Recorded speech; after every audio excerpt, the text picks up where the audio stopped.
Welcome to a brand new episode of the Trivia Power Hour Gaming, the show where I quiz you on gaming topics you want to know about.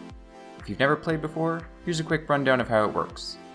I'll ask 5 multiple choice questions about a specific gaming topic, list 4 possible answers, and then give you 10 seconds to come up with an answer. If you don't need that 10 seconds, just tap the L key to skip 10 seconds ahead and get right to the answer. Finally, there will be one bonus question I add at the end, which I don't give any answer options for.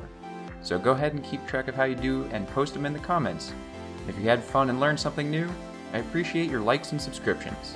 But, for now, let's get to the trivia. Today, in honor of the upcoming final DLC for Shovel Knight, we're going to be looking at some trivia about the game's developer, Yacht Club Games.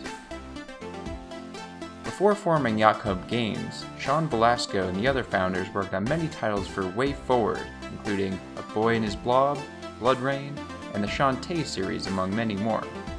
He performed many roles, from level designer to director, but one credit he has on his resume is quite different from the rest: voice actor. To date, Velasco hasn't provided a voice to another character since his debut in Double Dragon Neon. But, which character bears his voice? Question number 1.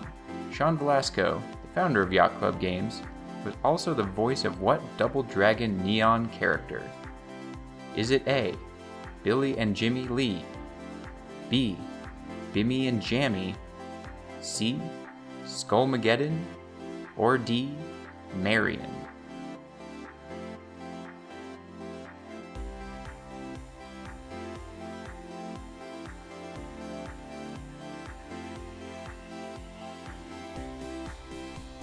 Most developers know that hiring professional voice talent is almost always a better investment than having their untrained staff attempt to voice roles.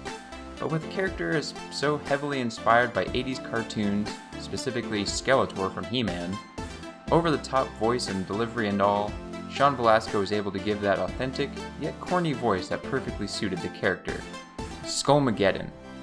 That's far from the only homage this game pays to other classic properties, though, including the mistranslated mutants Bimmy and Jammy, referencing how Billy was misspelled as Bimmy in the NES version of Double Dragon 3. There are a few standalone games that come out with a subtitle, but more often than not they are attached to sequels, spin-offs, or prequels, or just games somehow related to another game or property. What is even more rare is for a game to retroactively get a subtitle, but that's exactly what happened with Shovel Knight in 2017. However, most people, if not all, still refer to it simply as Shovel Knight. But what is the official full title? Question number 2. Originally released as just Shovel Knight in 2014, what subtitle was added to the original game in 2017? Was it A, Shovel of Hope, B, Trench of Terror, C, Spade of Honor, or D, Ditch of Adventure?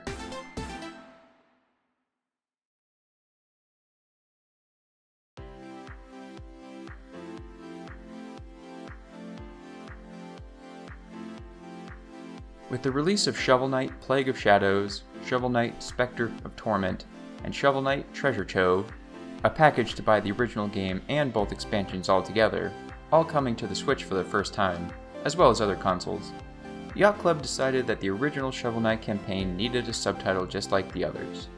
Not only would this be more consistent, but also make things more clear for purchasers who would also be allowed to buy each campaign separately. So, the name Shovel Knight has become the brand that each campaign, starting with Shovel of Hope and ending with the upcoming King of Cards, falls under. As a throwback to games from the 8-bit era, the developers of Shovel Knight wanted to make the experience as close to those classic experiences as possible, without sacrificing too many modern conveniences that gamers come to expect. That dedication included the art style, most graphical techniques, music, but also the inclusion of classic cheat codes. While these have mostly gone away in modern games, Shovel Knight included over 300 codes the player could input to change the game in various ways, some small, some major, and some a little strange. One particular can create a lot of humorous moments in the game by replacing certain words. Question number 3. Shovel Knight features a cheat code that turns common nouns, including the word knight, to what? Is it A, dude, B, McDuck, C. Booger, or D. Butt?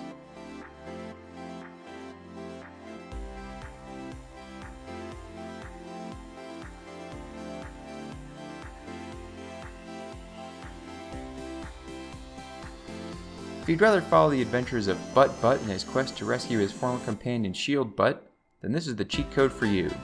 By entering X and BUTT as your character name from the title screen, you can enjoy the childish, yet surprisingly humorous, new story that looks like it came out of a Mad Libs game. If you're feeling even more masochistic, you can enter PL and JR to turn on Jar Jar Binks mode, turning words like you into Yusa and me into Misa, just like our favorite, not annoying at all, prequel character. At the very least, it's not as grating on the ear thanks to it just being text and not actually voice acted. As with every game made, there's always content that developers wanted to include but had to cut for one reason or another. Back before digitally adding content through DLC was an option, those features either simply had to be scrapped or used in an eventual sequel. While Shovel Knight emulates games from that age, developers certainly weren't going to limit themselves to what they could finish for the game's initial release. I mean, content is still being added 5 years after the initial Kickstarter launched. Out of all the content that was intended to be included in the initial release, just about everything has shown up in a different form in a later expansion, including what was originally supposed to be an annual companion for Shovel Knight. Question number 4. Originally, Shovel Knight was intended to ride what animal as a steed? Was it A, a turtle, B, a troople, C, a beetle, D, a mole?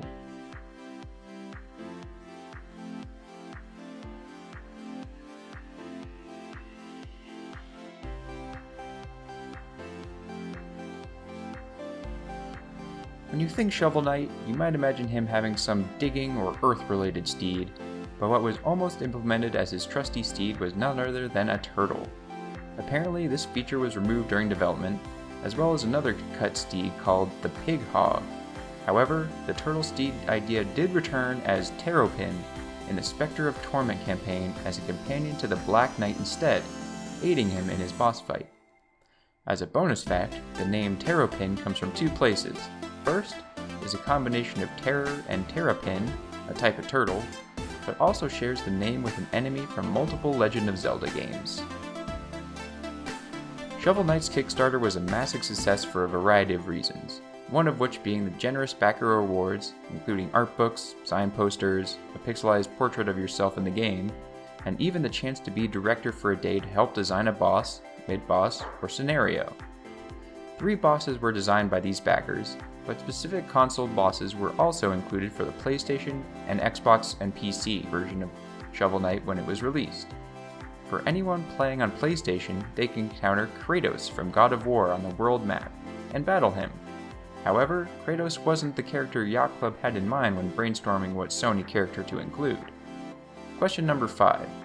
What Sony character did Yacht Club originally want to use before being convinced to include Kratos? Was it A, Spyro, B, Sir Daniel Fortescue, C, Crash Bandicoot, or D, Ratchet and Clank?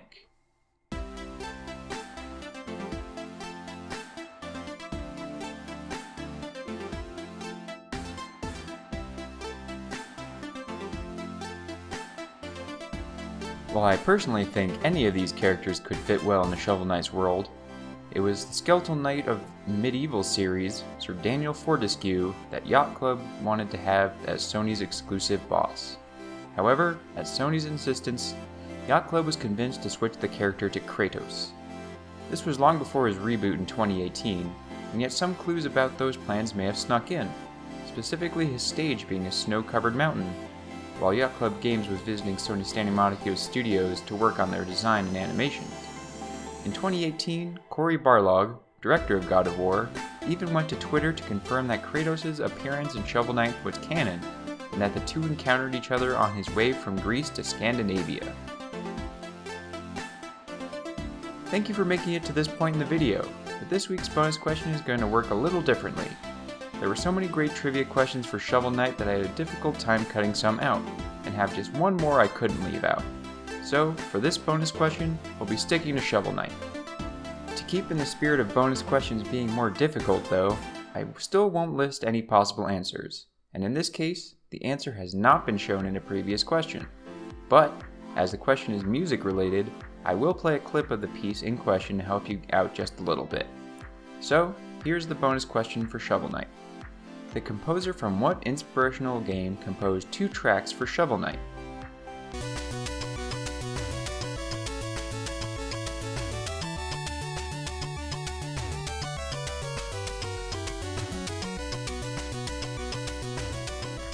The answer is Minami Matsume. Yacht Club was not shy about what game influenced Shovel Knight in one way or another, referencing DuckTales, Zelda 2, Super Mario Bros. 3, and Castlevania. But one of their biggest influences in terms of art style and graphics was Mega Man. Jake Kaufman, Shovel Knight's composer, and Minami Matsume, the composer behind dozens of classic tracks, including those for the original Mega Man and Mega Man 2 on the NES, collaborated on 2 tracks, 1,000 Leagues Below, Iron Whale level, and Flowers of Intimity, the Explodatorium level. Thank you for playing along for this first ever developer-specific themed episode of the Trivia Power Hour Gaming. If you like these game or developer-focused episodes, let me know in the comments below, and maybe consider liking this video and subscribing to make sure you catch the next one. Do you know what movie series has the most tie-in games? Or just want some quick video game facts with no fluff? Check out my other videos on video games based on movies and rapid-fire facts for more great gaming trivia I know you'll like.